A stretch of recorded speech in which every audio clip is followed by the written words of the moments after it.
A gente passeou lá pelos livros dos Salmos, né? A gente teve aí quase um ano aí de caminhada aí nos livros dos Salmos aí, aprendemos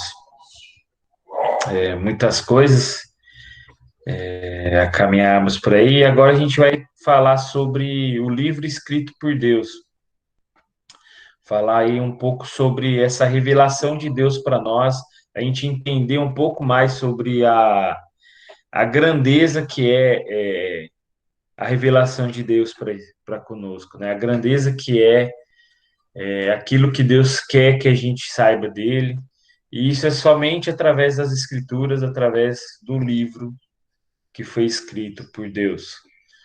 Logicamente, a gente crê que esse livro foi escrito inspirado por Deus aos homens. A gente vai vendo um pouco aí isso no decorrer das lições, que Deus inspirou homens dele, profetas, Moisés, os apóstolos, as pessoas, os compiladores da Bíblia aí, né, que foram compilando até fechar esse cânon que nós temos hoje e entender o que a Bíblia é para nós. E a gente só vai entender a hora que a gente vê o valor do que as Escrituras é para nós. E quando a gente entende o valor das Escrituras, a gente começa a buscar uma vida regrada nela. Aí a gente vai entender que ela é o nosso manual de regra, de fé e prática, que nem todo aparelho que a gente compra. É que a gente, como um bom brasileiro, a gente sempre quer dar um jeitinho em tudo. Até quando a gente compra um aparelho, a gente não olha o manual. O manual existe lá. Aí a gente quer fuçar os negócios muitas vezes sem ver o manual e a gente faz muitas coisas erradas. Acabamos estragando o aparelho que a gente compra, por quê? Porque a gente acha que a gente é muito autossuficiente, não precisa nem de manual. E na nossa vida não foge disso, a nossa vida não é diferente. A gente tem um manual, a gente tem as escrituras. E só que a gente quer ser muitas vezes autossuficiente e não segui-la. E é nessa perspectiva que a gente quer trabalhar aí nessa etapa aí. Lembrando que muitas vezes eu não sei se a gente vai conseguir dar uma aula, uma lição por aula. Então eu até falo com os meninos aí que também estão aí na parte de professores, não se preocupem em dar uma lição por aula. Se for preciso a gente cortar e continuar a aula na próxima semana, vamos fazer isso, porque pelo menos a gente consegue retratar toda a essência do que a gente quer trabalhar. E também vamos tentar entre nós aí ter essa atividade, assim, se você tem alguma dúvida, desmute aí o seu som e pergunte. Não guarde para você, porque é muito difícil essa situação assim de você estar no online, né? É que nem quando você prega online, né? É difícil demais, porque você não está tendo contato visual, é algo assim muito constrangedor às vezes, assim, você não ter esse contato, que nem na aula a gente tem. Na aula a gente está olhando a carinha de cada um de vocês, a gente enxerga aquela ponto de interrogação assim que aparece na face quando você está com dúvida. Mas aqui você gerou dúvida, pergunte, eu vou estar tentando que nem eu busquei fazer nas últimas aulas de Salmos, parando um pouco, perguntar o que vocês acham, o que vocês têm visto por isso também. As revistas a gente ainda não chegou a nós, eu não sei como que vai fazer ainda. Eu vou ver com o pastor como que ele fez, se a revista chegou, se a gente vai tentar disponibilizar algo em cópias, eu não sei. A gente vai sentar ver certinho ainda como a gente pode fazer isso. Mas a gente já está começando aí as nossas novas lições, que é o livro escrito por Deus. E a nossa primeira lição, pode passar aí, Ney, para nós o slide, é a Bíblia revela Deus. A Bíblia revela Deus. E os nossos textos bases, o autor nos dá dois textos, e é nesses textos que a gente vai trabalhar. Abrem suas Bíblias lá em Salmo 19.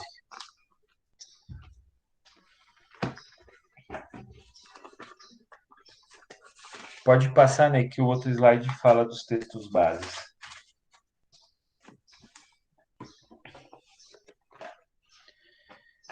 Não, volta que é um anterior. Salmo 19. Vamos fazer ver se a gente consegue. Eu vou ler aqui para a gente ficar, acho que para ficar um pouquinho mais fácil, né? Salmo 19, vou ler ele inteirinho aqui. Os céus proclamam a glória de Deus e o firmamento anuncia as obras de suas mãos. Um dia discursa outro dia e uma noite revela o conhecimento a outra noite. Não há linguagem nem há palavras e dele não se ouve nenhum som. No entanto, toda a terra se faz ouvir a sua voz e as suas palavras até os confins do mundo. Aí pôs uma tenda para o sol, o qual, como noivo que sai dos seus aposentos, se regozija como herói a percorrer o seu caminho. Principia numa extremidade dos céus e até a outra vai o seu percurso, e nada refoge ao seu calor. A lei do Senhor é perfeita e restaura a alma. O testemunho do Senhor é fiel e dá sabedoria aos simples. Os preceitos do Senhor são retos e alegram o coração. O mandamento do Senhor é puro e ilumina os olhos. O temor do Senhor é límpido e permanece para sempre. O juízo do Senhor são verdadeiros e todos igualmente justos. São mais desejáveis do que ouro, mais do que muito ouro depurado, e são mais doces do que o mel e o desfilar dos favos. Além disso, por ele se admoesta o teu servo em os guardar, há grande recompensa. Quem há que possa discernir as próprias faltas, absolva-me das que me são ocultas. Também da soberba guarda o teu servo, que ele não domine, então serei irrepreensível. Perdão, gente. E ficarei livre de grande transgressão. As palavras dos meus olhos e o meditar do meu coração sejam agradáveis na tua presença, Senhor, rocha minha e redentor meu. Alguém lê para mim Hebreus 1, de 1 a 4?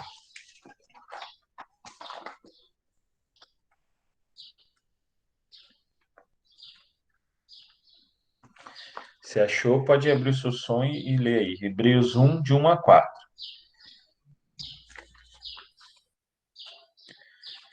Antigamente, Deus falou por muitas vezes e de muitas maneiras aos pais, pelos profetas. Mas nesses últimos dias nos falou pelo Filho, a quem constituiu o herdeiro de todas as coisas, e pelo qual também fez o universo. O Filho, que é o resplendor da glória de Deus e a expressão exata do seu ser, sustentando todas as coisas pela sua palavra poderosa, depois de ter feito a purificação dos pecados, assentou-se à direita da majestade nas alturas, tendo se tornado tão superior aos anjos, quanto herdou mais excelente nome do que eles. Amém, né? Amém. Alguém, o Plínio, pode orar para a gente aí, para iniciar a nossa aula? Oro sim. O ventilador tá ligado aqui, vocês ouvem? Atrapalha ou não? Não, não. Tranquilo. Tranquilo. Vamos orar. Pai, nós queremos te agradecer pela sua bondade, pela sua misericórdia sobre as nossas vidas. Amém, Pai. Obrigado porque o seu Espírito é o Consolador, aquele que nos lembra das suas palavras e que não nos deixa desviar nem para a direita nem para a esquerda, mas nos mantém firmes em Jesus Cristo, o Senhor das nossas vidas, o Salvador suficiente, o Deus encarnado. A gente agradece a Deus porque nos regenerou por uma vida de esperança, e agradece pela novidade que o Evangelho nos traz e a notícia que nós não morremos nos nossos pecados. Verdade. A gente pode confiar na graça de Jesus Cristo, na salvação que nos está sendo prestada a tua palavra, esse livro tão especial. Que a gente faça isso, ó Deus, com singeleza, com humildade, sabendo que a terra que a gente pisa é solo santo. Considerando, Deus, que a sua palavra é inspirada, ela é autoridade, ela é infalível, é o livro de Deus. E que a gente faça isso, ó Deus, totalmente na dependência do seu Espírito. Nós carecemos de iluminação para entender aquilo que é revelação. E que o Senhor, ó Deus, nos dê boa compreensão e nos dê coração para entender as coisas de Deus. Porque todo conhecimento que a gente tem do Senhor é muito mais sobre aquilo que o Senhor nos diz a respeito do que aquilo que a nossa mente investigativa descobre. Então nós estamos aqui dependendo do Senhor, mais uma vez, e pedindo que o Senhor nos ilumine. Pois a sua palavra é viva e alegre os nossos corações. Faça isso, Pai, em nome de Jesus. Amém. Amém. Obrigado, Plínio. Então, iniciando assim, a Bíblia revela a Deus. É, o autor da revista dá uma ideia e eu pensei bem nisso, assim. Vocês, a maioria aí, é um pouquinho não tão novo assim, né? Pode passar a primeira imagem aí. Eu penso assim, a câmera fotográfica de antigamente. Essa quadradona aí que a gente tirava foto, não era que nem é hoje. Você tira a foto, você não vê instantaneamente, você não via ali na imagem como a gente vê no celular. Você tinha que você tinha esse negocinho verde do lado ali que é o filme da foto. Depois que você tira, você tinha que levar o filme lá na empresa lá de fotografia para revelar a sua foto. E tinha esse filme aqui, que muitas vezes você tinha alguns aparelhos que você colocava dentro, assim, para você olhar a foto pelo filme, para ver a qualidade. Muitas vezes a foto queimava, né? E se perdia as fotos, né? E aí você tinha que tirar várias fotos iguais. E aqui a gente vê que você precisava revelar a sua foto. E trazendo dessa ideia da máquina fotográfica de antigamente, que precisava ser revelada, as escrituras seria como o filme de Deus para nós. A Bíblia é o filme de Deus para nós, através de qual ele se revelou para nós nas escrituras, através das escrituras. Pode passar, Ney. Para o próximo slide. Por que a Bíblia é a base bíblica, né? Que eu acho que eu alterei a ordem do slide. Por que a Bíblia é um livro único e incomparável? Aqui o autor nos traz aqui umas 6 ideias de por que a Bíblia é um livro único e incomparável. A primeira ideia é única na sua coerência. Por quê? Porque a Bíblia ela foi escrita por em torno de Gênesis a Apocalipse, em torno de uns 1.500 anos. Ela tem cerca de 40 autores diferentes. E, pelo menos, ela foi escrita em 3 idiomas: o hebraico, o aramaico e o grego. E ela mostra vários lugares e várias nações que a gente pode ainda ver que elas existem até hoje. Existem todas aquelas identificações geográficas que as escrituras nos trazia. Quando a gente fala lá do Salmo 126, um monte, as torrentes do Negueb, elas acontecem até hoje. E ela foi escrita muito, muito, muito tempo atrás. Então, ela ela é única na sua coerência, ela não é incoerente. As coisas que tem aqui na Bíblia são comprovadas assim por coisas que a gente vê ainda hoje.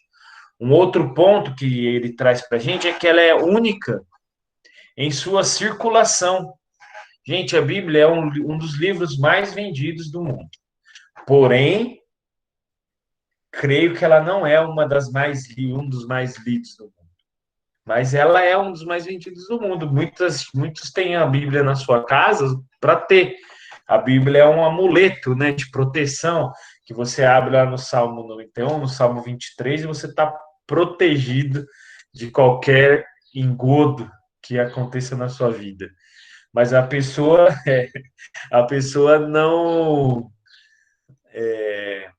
não tem a prática de leitura, não tem a prática de ler a Bíblia diariamente.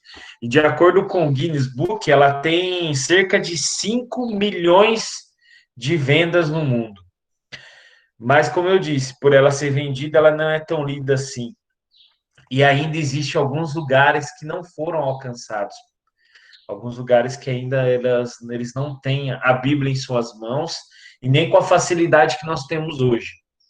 né? Hoje que nem eu vou ali na minha estante de livros, eu encontro uma grande variedade de Bíblias.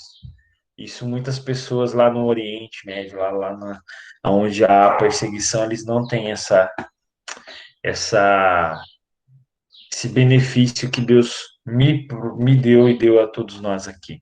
Um outro ponto que mostra porque a Bíblia é um livro incomparável é que ela é única em números de traduções. Ela foi traduzida em mais de 1.300 línguas e ela continua sendo traduzida.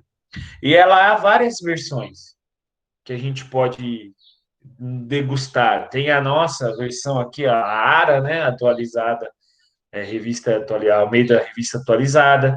Tem a ARC, que é a corrigida. Tem a NTLH, que é uma paráfrase, assim, né, que é a tradução da língua de hoje. Tem a NVI, a NVT, que é uma tradução nova e ela é uma tradução muito boa. A NAA, que é a nova Almeida atualizada, que também é uma tradução fenomenal, eu gosto muito dela também. Tem a Almeida do século XXI, tem uma que é a tradução brasileira, tem a Mensagem, que é a do Eugene Peterson, que é uma explicação, uma paráfrase que ele faz de maneira maravilhosa para o filho dele, né? Para que o filho dele entendesse as escrituras, ele escreveu de uma maneira explicativa, que é de grande valia, né? De grande conhecimento para a gente. Então, a gente tem um número muito grande de traduções que nos mostra, que nos pode dar uma orientação melhor no entendimento da Bíblia. Muitas vezes você está lendo aqui, você não entende, e outra tradução pode te trazer algo melhor, né, para você poder entender. O próximo é que ela é a única em sua sobrevivência, porque ela foi escrita no início em materiais perecíveis, ela foi escrita no papiro. Papiro é uma planta egípcia que eles tinham que tirar, eles tiravam os fiozinhos da planta assim, secava, e tinha que colar uma na outra. A gente, para fazer uma folha de papiro, era um sufoco, onde eles escreviam as escrituras. Aí depois passou para a pele de animal, de carneiro, que é o pergaminho, e as suas cópias, elas sobreviveram através do tempo, através de peregrinações, ainda que muitas críticas possam ser feitas nas escrituras, né, sobre isso, por causa do tempo, mas ela é confiável. Suas cópias sobreviveram, elas sobreviveram do que a gente conhece, o Códex Bíblico, que foram encontrados até hoje. A gente não tem as cópias originais, né? A gente não tem lá a carta de Paulo que ele mandou lá para Romanos. Não, não temos. O que a gente tem são cópias tiradas dessa carta naquela época, cópias próximas a ela, né? Que vão trazer a veracidade dela para nós, para trazer, para comprovar. Como que você comprova um escrito histórico? É com cópias. Entendeu? Então, a Bíblia, ela é muito, existem muitas cópias, então ela é comprovada que ela é real, que ela é algo que condiz com o tempo dela, como ela foi escrita. E ela persistiu, ela sobreviveu durante todo esse tempo, e hoje nós temos ela em nossas mãos, durante todo esse tempo que ela sobreviveu. E a hora que ela foi escrita em pergaminhos, foi escrita em papiros, e ainda existem várias cópias dela aí, dessas cópias escritas, né? Tem os escritos do Mar Morto, tem todas essas cópias que foram encontradas aí há algum tempo atrás. Um outro ponto que a gente pode trazer também, além de ser na sobrevivência, ela é única nos seus ensinos, pois através das escrituras que a gente nos guia. A gente, como cristão, tem que usar ela como nosso manual. A gente tem que encontrar nela assuntos, a gente encontra nela assuntos que nos traz como devemos educar os nossos filhos, como devemos cuidar de uma nação, como nós devemos cuidar da nossa família, como nós devemos cuidar das pessoas, como nós devemos amar as pessoas, como nós devemos cuidar das pessoas, cuidar uns dos outros. Aqui a gente encontra tudo nas Escrituras. Tudo, as Escrituras, ela encontra tudo para nos mostrar como deve acontecer na nossa vida. E Cristo, ele é o maior exemplo que nós temos através das Escrituras. Ele é o nosso exemplo de fé e prática. O exemplo de Cristo aqui no Novo Testamento nos mostra como nós devemos viver. Ela é única nos seus ensinos. Não tem livro melhor de ensino do que as Escrituras. As outras coisas boas de ensino que nós encontramos nela foram extraídas das Escrituras. Como eu acho que eu estava dizendo ontem, existe o verbo aprender, o verbo ensinar no hebraico, lamat. Ele traz a ideia de que você tem que aprender e você vai ensinar com a sua vida aquilo que você aprendeu. Então, o que a gente aprende com as Escrituras, nós vamos ensinar com a nossa vida. E isso as Escrituras nos mostram. Ela é a nossa fonte de educação, ela é tudo que a gente tem que aprender, está na Bíblia, como cristão. Por isso que a gente tem que ensinar os nossos filhos a darem o valor correto nas Escrituras, porque é nela que ela vai encontrar o ensino verdadeiro. É por causa desses ensinos que ela vai encontrar nas Escrituras que ela vai ser uma boa criança, ela vai ser uma ótima pessoa, um ótimo aluno, e aí ela vai buscar algo que não agrade, que não desagrade a Deus. E uma última forma aqui que mostra que as Escrituras é um livro incomparável, é que ela também é única na sua influência e na literatura. Ela tem uma grande influência literária. A gente encontra na Bíblia narrativas, histórias, parábolas, leis, crônicas, poesias, os salmos. O que eu gosto da versão da NAA, a hora que você chega nos Salmos, a Bíblia estrutura os Salmos como poesia, né? Então eu acho maravilhoso o que a tradução da NAA traz em cima dos Salmos. Eu acho que traz a complexidade, a grande a literária que as Escrituras traz, a grande variedade literária. A gente encontra vários tipos de literatura nas Escrituras. Quando você vai fazer uma exegese bíblica para entender o que o autor queria dizer, você tem que entender o gênero literário que o autor está usando. O que ele está fazendo aqui? Nessa parte aqui ele está falando de uma lei, a lei é dessa maneira, os tratados eram assim. E a Bíblia traz esse grande ensino para a gente também. Então, ela é incomparável, por quê? Porque ela é única na sua coerência, ela é única em sua circulação, as traduções, a sua sobrevivência por todos esses tempos, os grandes ensinos que nós encontramos e a influência literária que ela traz para nós hoje. Para nós hoje. E, então, agora, como que ela se revela? Como que se revela? Como Deus se revela através de nós? Então, há um fator que mostra que a Bíblia ela é diferente de outros livros, porque ela é a revelação de Deus para nós. As Escrituras elas foram inspiradas a fim de que a gente recebesse um fiel registro de tudo que Deus quis comunicar para nós. Se tem alguma coisa que a gente não encontra nas Escrituras, quer dizer que Deus não queria que a gente soubesse. Ponto. Não adianta a gente querer se descabelar, querer achar respostas que não existem, porque Deus não quis revelar. Tudo que ele quis revelar está nas Escrituras. E é através dela que ele mostra para nós. E também ele mostrou, além do tempo, outros meios que ele escolheu para se mostrar a nós. Antes da gente estudar a revelação de Deus, a gente tem que definir isso que é revelação. E esse processo nos traz várias visões, assim. E o autor, ele mostra isso. E ele nos traz, assim, que a palavra revelar no grego, ela significa tirar o véu. Então, você se revela quando você tira o véu. Quando a gente fala da revelação de Deus, nós estamos dizendo que, por iniciativa de Deus, ele está tirando o véu para se mostrar a nós. Ele está se revelando a nós, né? E revelando aquilo que ele quer revelar a nós. E a gente existe dois processos de revelação e a gente divide em dois grupos. A revelação geral, que ela engloba a criação. O autor fez uma divisão bem legal assim da criação e a consciência humana, que é a que a gente conhece de graça comum, é a graça que vem para todos, e a revelação especial, que engloba Jesus Cristo e a Bíblia e as Escrituras. E a gente vai iniciar pela revelação geral, falar um pouco sobre isso, para a gente entender melhor esse assunto. A gente vai detalhar, começando pela criação. A criação, e por isso o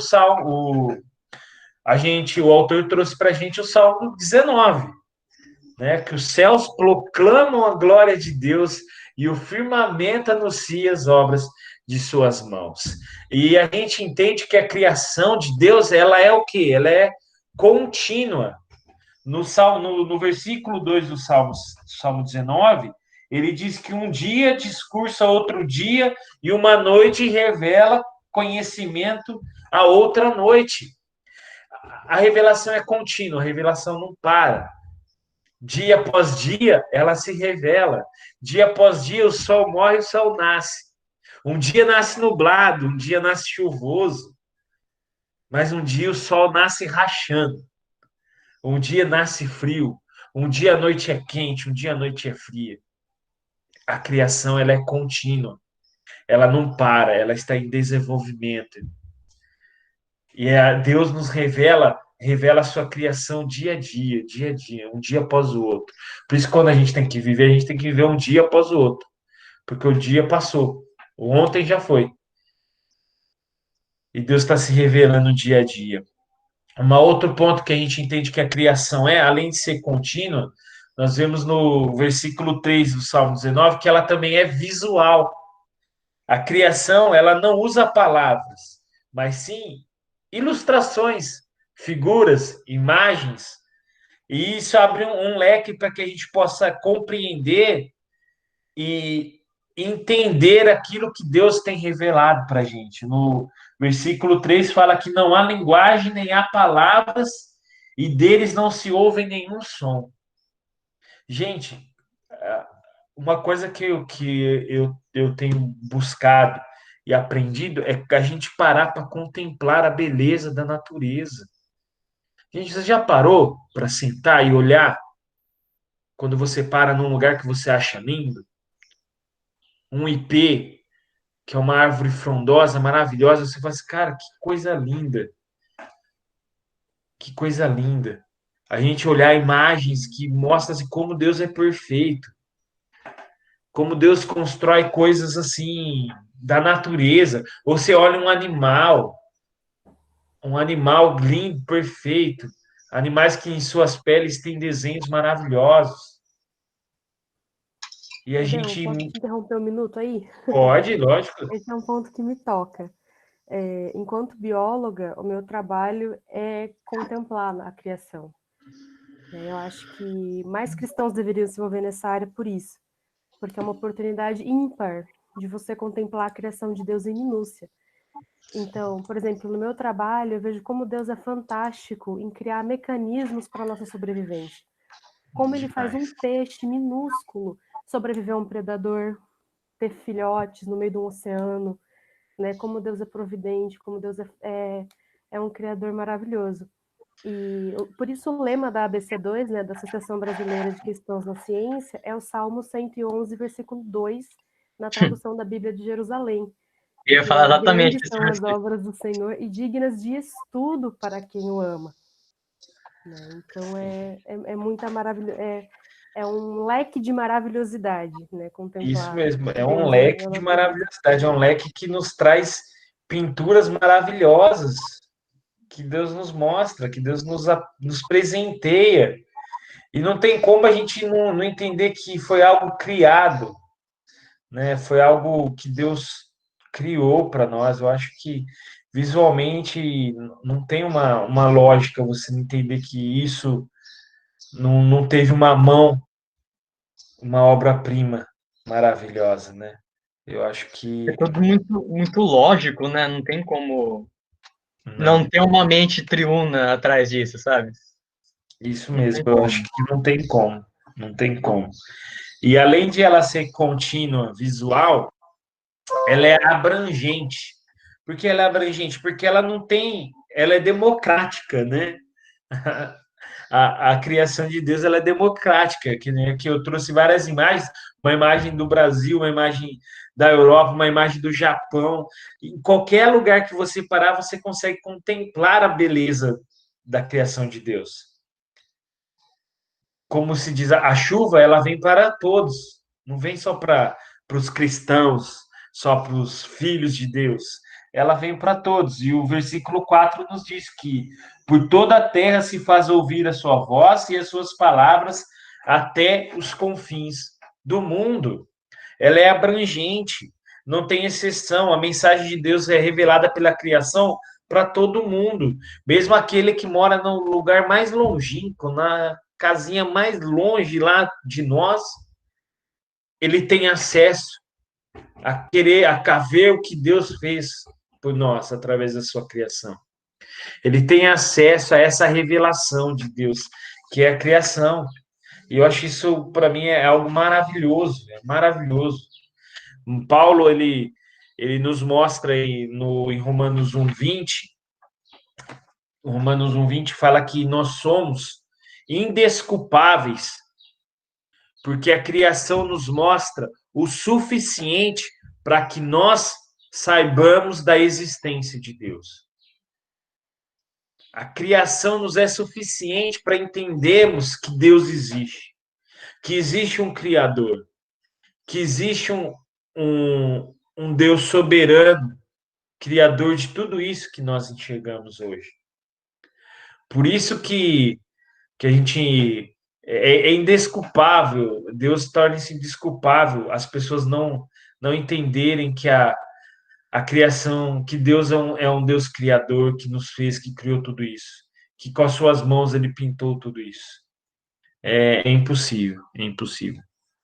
Um outro ponto que a gente trabalha da revelação de Deus, da revelação geral, é que além da criação, Deus também deu a consciência para todos nós. Lá em Romanos, alguém pode ler para a gente aí, Romanos 2, 14, 15?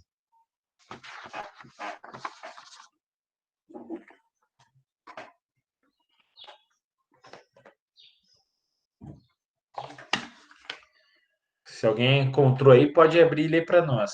Romanos 2, 14 e 15.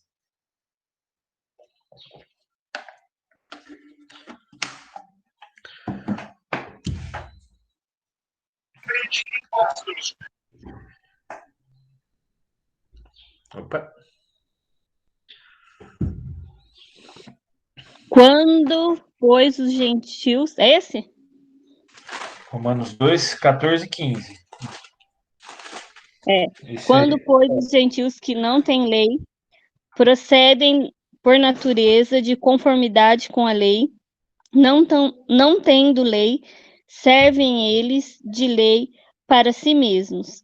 Estes mostram a norma da lei gravada no seu coração, testemunhando-lhes também a consciência e os seus pensamentos, mutuamente acusando-se ou defendendo-se.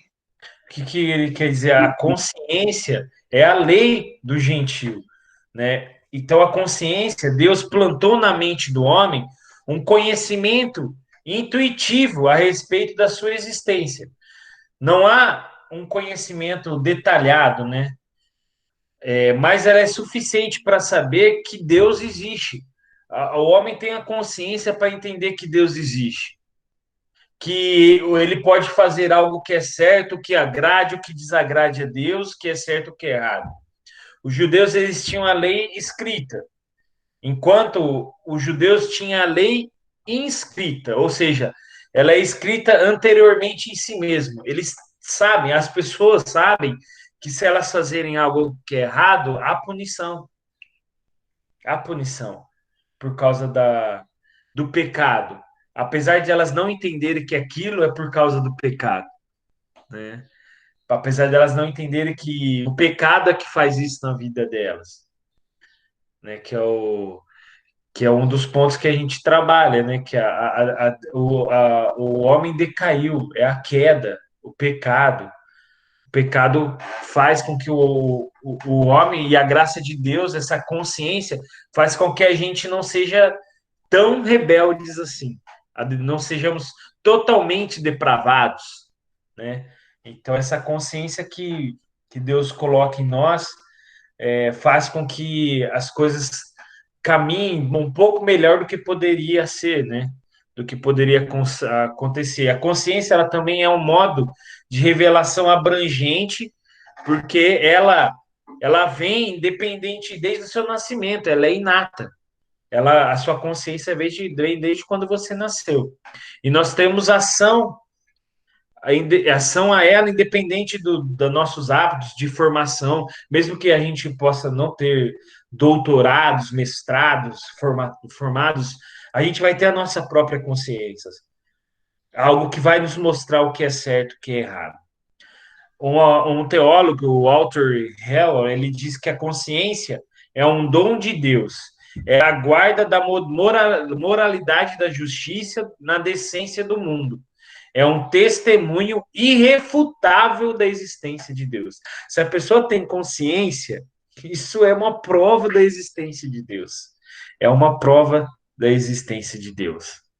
Todos os homens estabelecem uma relação com consciência.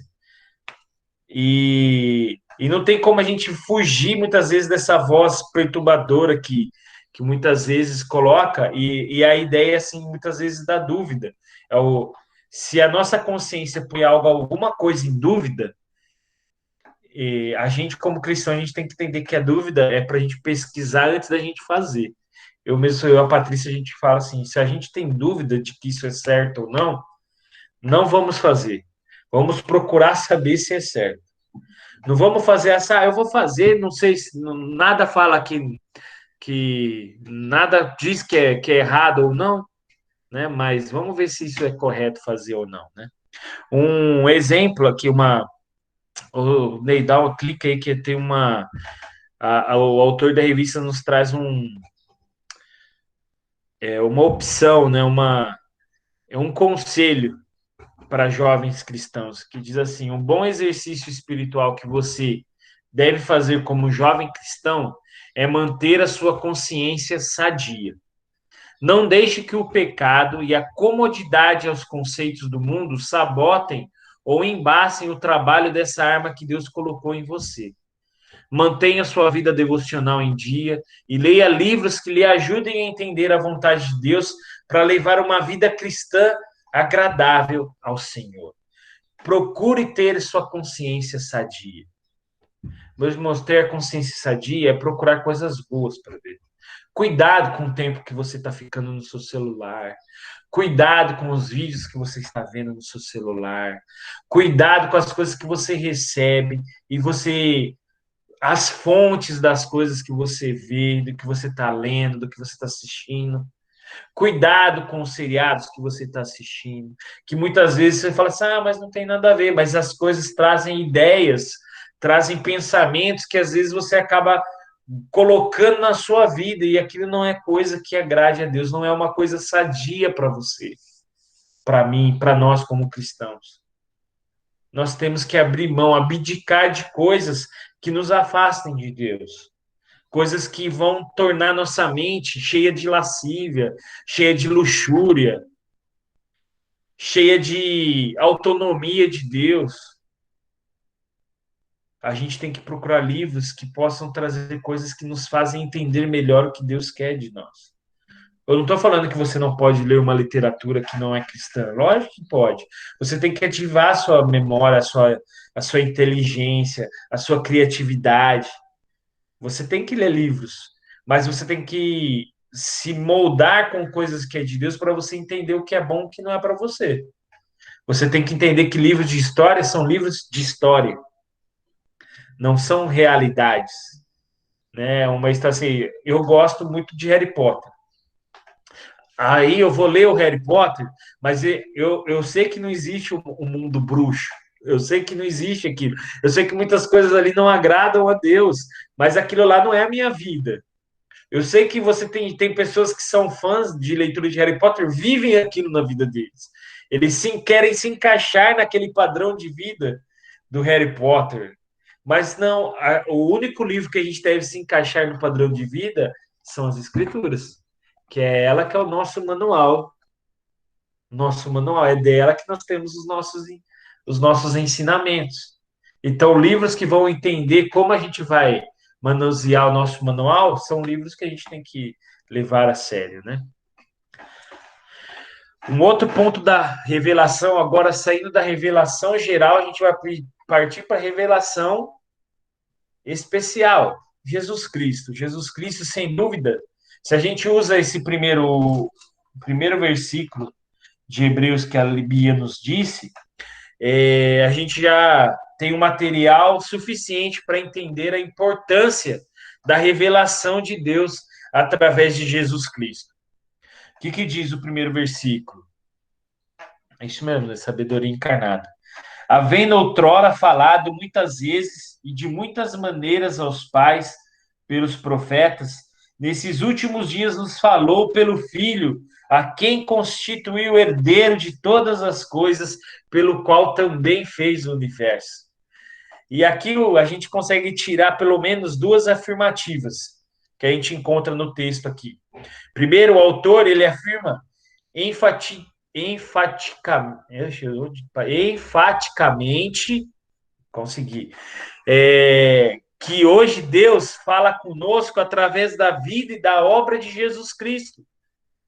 Ele compara que Deus se revelou no passado e exalta o Filho com a maneira suprema da revelação do Senhor aos homens. Jesus Cristo ele ensinou a gente, através dos ensinamentos de Jesus Cristo, através do sacrifício de Jesus Cristo, a gente vê que Deus se revela a nós.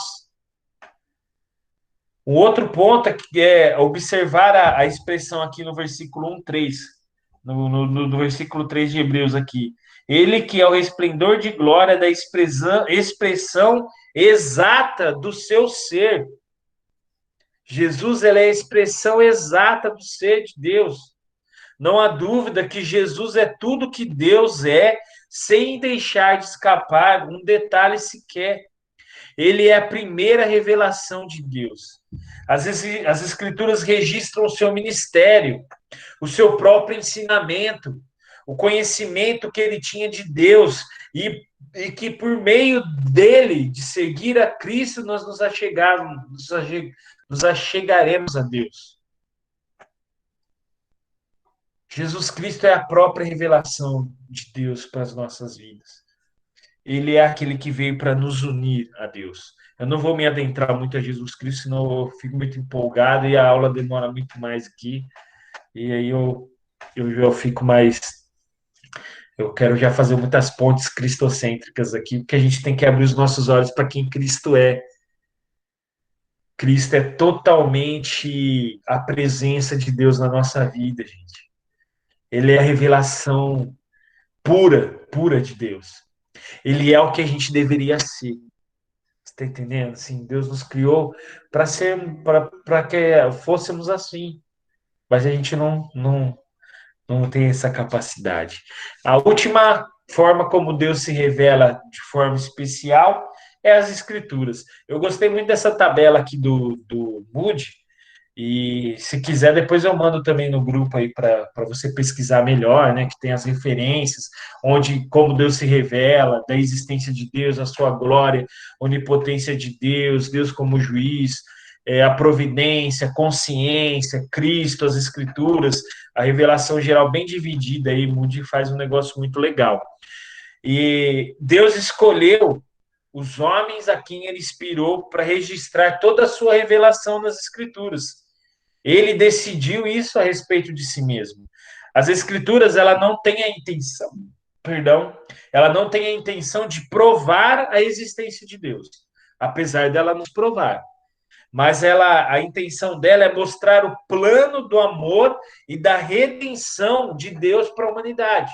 É mostrar que o povo pecador tem como se redimir através de Cristo, a revelação de Deus, né? E o seu próprio ensinamento das Escrituras. É pela Bíblia que nós, hoje, podemos encontrar a mensagem sobre a salvação, que é a nossa missão, levar essa mensagem de salvação para as pessoas que ainda não, não a viram, não abriram os seus olhos para isso. E, por último, por quê? Além, Deus se revela através das Escrituras, se revela geral, na revelação geral, revelação especial, mas por que Deus escreveu um livro para isso? Vocês têm essa resposta? Alguém pode me dizer? Por que você acha que Deus escreveu um livro para isso? Nós estamos dentro de uma narrativa histórica, né? E Deus, como o criador das narrativas, é óbvio que ia se apresentar em um livro. Sim. Então, é isso. O livro, ele seria assim, um meio mais seguro para Deus perpetuar algo, né? Que o seu autor escreva ou torne conhecimento. Ou você tem uma forma de pensar, para que essa forma de pensar seja, você queira transmitir, você escreve o quê? Você escreve um livro. Deus escreveu um livro para isso. Mas a gente. Ele escreve algumas. Agora eu trago algumas razões um pouquinho mais detalhadas de o porquê. Por que eles escrevem? Porque Deus mostra para nós que ele se comunica com a gente. Ele se comunica. Deus ele se comunicou com o homem no primeiro momento da criação. E conforme o tempo foi passando, Deus foi se adaptando ao contexto do homem para se comunicar com ele. Com Adão, Deus falava face to face, tete a tete. Deus chegava lá, ó, Adão, tô aqui. Mas o pecado de Adão, lá que comeu o fruto que a Eva lhe ofereceu, fez isso romper essa barreira. Então Deus teve que procurar uma nova forma de falar com o homem. E aí Deus falava por vozes, por sonho, e é assim que aconteceu com Moisés. Deus falava com Moisés. Acerca de Moisés, Deus deu as leis para os homens. A lei era uma forma de Deus se revelar. Olha, eu estou falando que vocês têm que fazer isso para que vocês vivam bem. E logo depois os profetas, que Deus falava com os profetas, em sonho, por voz, nos pensamentos, através do Espírito de Deus. No Novo Testamento, Jesus veio, né, como comunicação, como a palavra de Deus, né? E Deus inspirou os apóstolos a escreverem e a validarem os antigos escritos. Mesma coisa, Jesus Cristo veio para validar o Antigo Testamento, não para revogá-lo, né? Para validar os escritos e inspirar aqueles apóstolos a escreverem, a comunicarem Deus a nós. Além de Deus se comunicar, um outro ponto que a gente mostra é que Deus ele conhece as vantagens da escrita. Escrita ele é um documento que as informações são gravadas, né? Qualquer coisa que está num valor tem um papel, tem um valor, e o papel suporta um valor. Mas um imóvel, ele só tem valor de que ele é seu porque existe o quê? Uma escritura que está num papel. Testamento, quando você vai morrer, você vai deixar um testamento, você vai deixar como? Escrito. Herança, dinheiro é o quê? Em papel, é moeda. Documentos pessoais são escritos, que estão lá guardados. E as vantagens de registro são muitas. A gente só tem as escrituras nas nossas mãos até hoje porque ela foi escrita. Não ficou na produção verbal, somente pelas histórias contadas pelo povo de Israel. Porque essas histórias, com o tempo, a memória se perde. E tem aquela história, né? Quem conta um conto aumenta um ponto.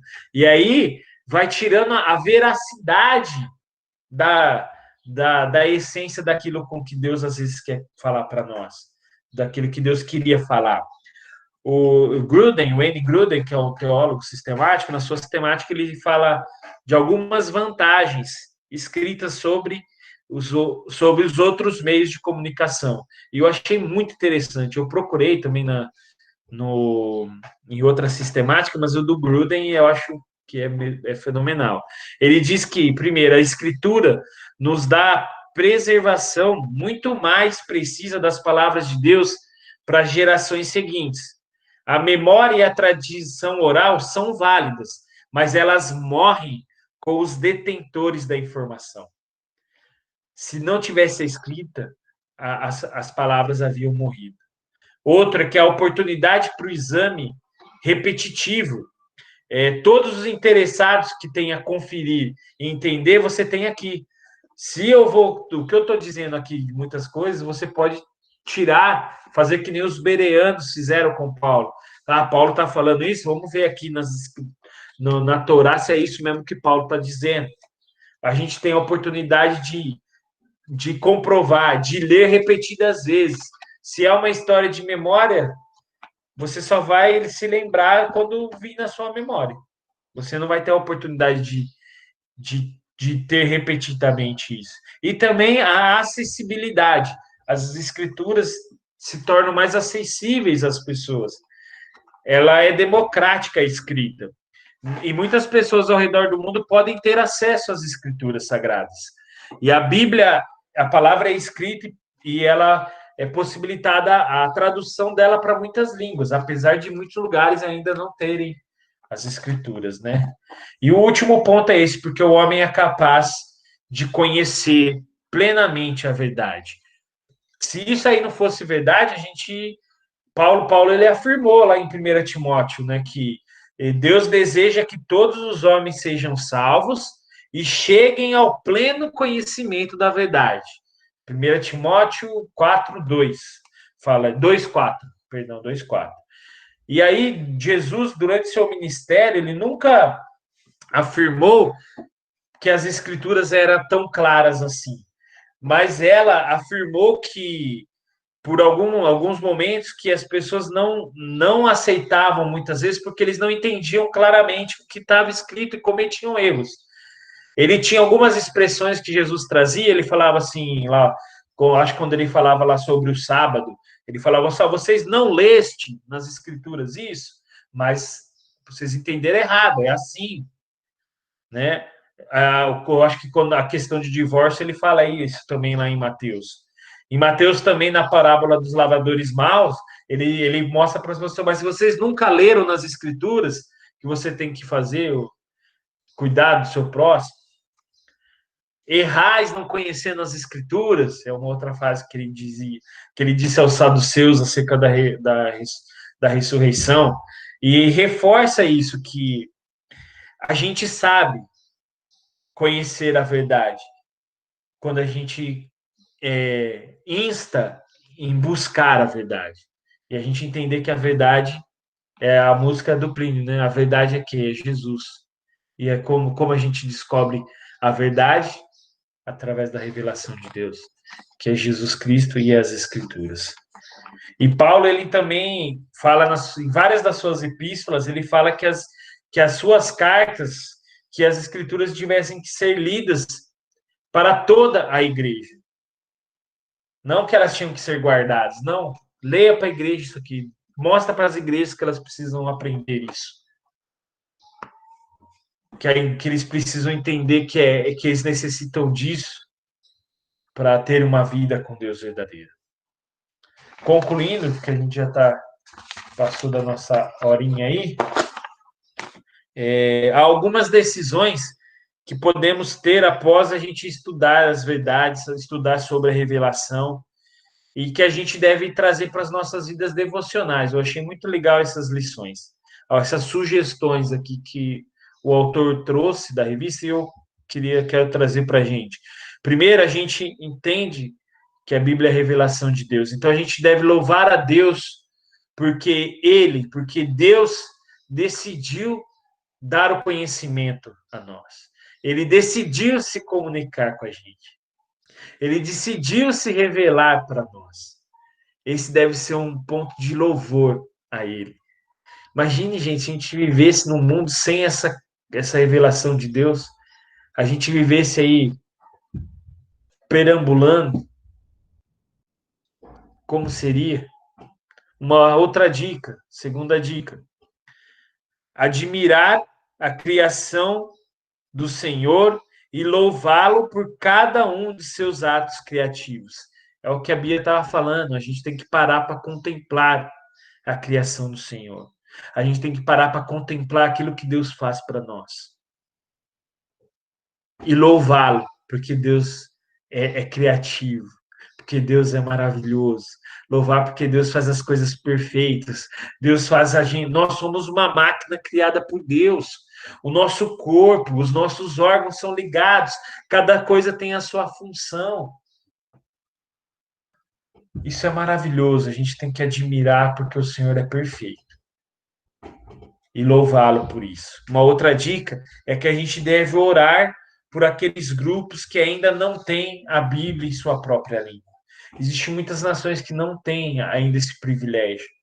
Existem muitas etnias indígenas, africanas, que não têm essa oportunidade de terem as escrituras em suas mãos, em sua língua, em sua forma de pensar. Porque não é simplesmente a gente tentar traduzir, mas a gente tem que traduzir os ensinamentos. Um negócio muito legal que a gente vê, eu acho que é na tradução da Bíblia para o Tupi-Guarani. Quando fala lá que Jesus é o pão da vida. Pão. Eles não comem pão. Eles não sabem o que é pão da vida. O que o tradutor da Bíblia fez? Trouxe para algo que é muito necessário para eles. Sabe o que fala? Jesus é a mandioca da vida. Porque o mandioca é o alimento principal deles lá. Tá entendendo? Que coisa assim. E tem pessoas que não têm essa oportunidade de ter isso ainda em suas mãos. Ainda em suas mãos. O último ponto, a última sugestão é que valorize o acesso que temos à revelação escrita de Deus, separando um tempo diário para ler e meditar a Bíblia. Valorize essa revelação que Deus tem feito. Valorize o que Deus fez na vida dos homens, desses homens que foram inspirados por Ele para escrever isso. Valorize, tire um tempo no seu dia a dia para estudar a palavra de Deus. Gente, você só vai estar ganhando com isso. Você não vai perder. Você não vai perder nada com isso. Em vez de você tirar um tempo para perder 40, 50 minutos assistindo um episódio de uma série que você tanto quer, não que você não tenha que assistir, não é isso. Mas tire 40 minutos para ler as Escrituras de Deus. Muitas vezes nós estamos aí maratonando os seriados nos streams, mas a gente nunca maratonou a leitura das Escrituras. A gente nunca teve a oportunidade de ler esse livro por completo. Muitas vezes nós lemos livros de 600, 500 páginas, mas a gente não lê as Escrituras toda para ir buscar o entendimento correto dela. Que ela seja a mesma revelação de Deus na sua vida, na minha vida, hoje e sempre. Amém, meus amados? Ô, Ney, ora pra gente aí para encerrar nossa aula aí. Beleza, tá muito bom, cara. Bom demais, nossa. Vamos lá então, gente. Vamos orar para revelação que Deus se revele pra gente. Vamos lá. Pai, obrigado. Obrigado, pois o Senhor deu a oportunidade da gente estar aqui reunido. Obrigado, pois o Senhor é tão criativo que permitiu que a nossa intelectualidade fizesse a internet, fizesse tecnologias, para que momentos como esse não fossem perdidos. Obrigado, Pai. Obrigado, pois o Senhor é Deus que se revela. O Senhor não é um Deus que pode ser achado, mas é um Deus que se revela para aqueles que o Senhor ama. E obrigado por o Senhor ter se revelado a nós. Obrigado por o Senhor se revelou a sua humanidade, se revelou para com os povos, dando a criação. Criação tão incrível, criação tão bonita, criação tão singular, criação tão una que só poderia ter vindo de um Deus uno. Criação relacional que só poderia ter vindo de um Deus relacional. Obrigado, Pai. Obrigado por o Senhor se revelou. O Senhor se revelou de maneira especial em Cristo Jesus. A sua santa e eterna sabedoria que criou tudo se encarnou, se adequou a esse corpo, essa carne, para se mostrar a nós, para se revelar a nós, para morrer por nós, que nós pudéssemos agora ter um relacionamento intenso com o Senhor. Obrigado, Senhor. Obrigado, pois o Senhor, através de sua obra, a obra salvífica de Cristo, e através dos ensinamentos que a Bíblia nos traz, ensinamentos que Cristo nos traz, nós possamos viver de maneira sábia nesse mundo. Nós podemos viver de maneira a agradar ao Senhor. Não é um livro apenas espiritual, é um livro integral que se conecta com cada parte do nosso viver. Obrigado a Deus pelo Senhor, de maneira tão incrível, de maneira tão espetacular, o Senhor se revelou através de suas escrituras, fornecendo homens a criatividade e a intelectualidade e fazer uma obra tão magnífica quanto a Bíblia. Nós possamos se maravilhar nesse livro, ó Deus. Nós possamos ter um relacionamento intenso com esse livro, pois ele nos permite conhecer ao Senhor de maneira plena. Obrigado, ó Deus, pois o Senhor se deu a se revelar para nós, o Senhor se descortinou a nós. Nós somos imensamente gratos, pois nós podemos ver, sentir e ouvir quem nos criou. Muito obrigado, Pai. Obrigado por esse momento, obrigado pelos ensinamentos que o Senhor nos trouxe. Obrigado por o Senhor usou o Edom, o Senhor falou através e apesar dele. Obrigado, Deus, por o Senhor levanta homens e mulheres de sua criação para poder revelar o Senhor para outras pessoas. Nós possamos não apenas estarmos estáticos, esperando que alguém leve a Bíblia para outras pessoas, mas que nós possamos nos mover e levar a Bíblia para outras pessoas. Se o Espírito Santo nos incomode, nos toque, nos conforte, nos dê coragem e intrepidez para levar a sua santa e eterna palavra a todos os povos. Que o Senhor nos abençoe, que o Senhor nos dê um dia santo e de descanso na presença do Senhor. Ora, agradecendo por essa juventude que o Senhor levantou, e que seu Espírito Santo nos incomode e nos faça mover para que nós possamos ter um relacionamento mais pleno com Deus que criou tudo. Obrigado, Pai. O Senhor nos guarde, o Senhor nos dê um dia de descanso. Isso eu peço e agradeço em nome de Jesus, a sabedoria encarnada através do Espírito Santo, que vive e reina para sempre. Amém.